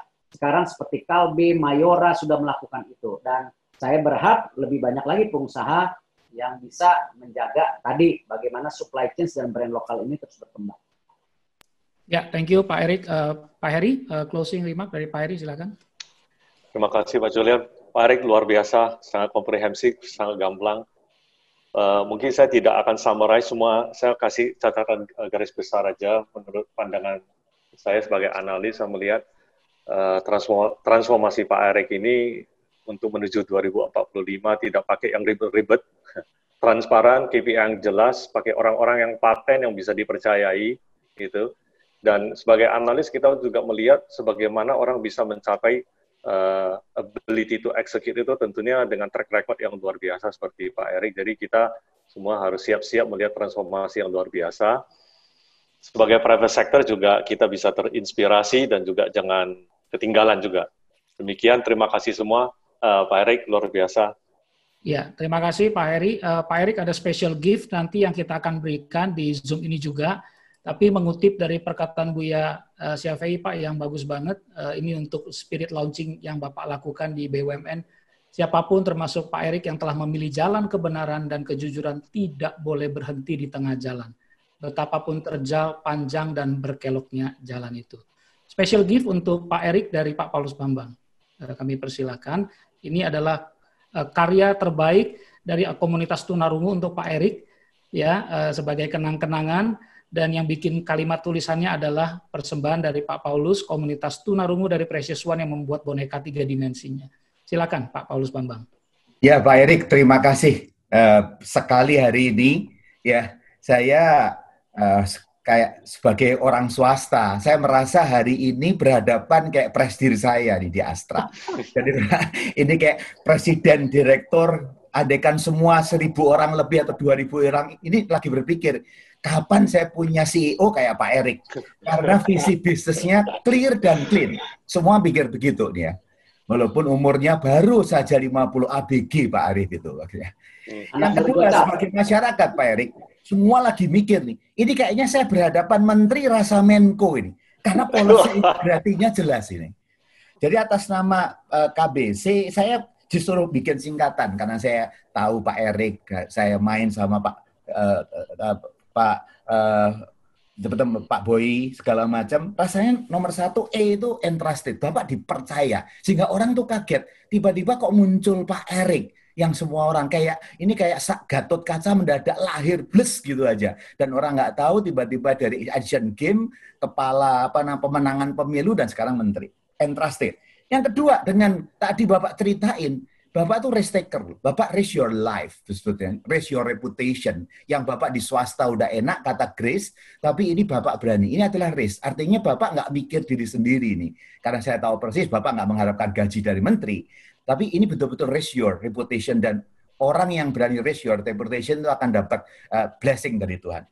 Yang E-nya, I-nya tadi, Bapak tuh igniter, jadi pemantik, jadi benar-benar yang selama ini sumbu-sumbu pada melempem, Bapak cocokin semua igniter sehingga nyala satu-satu jadi ke saya. Tapi orang hanya igniter kalau cuma jadi motivator nggak ada udara.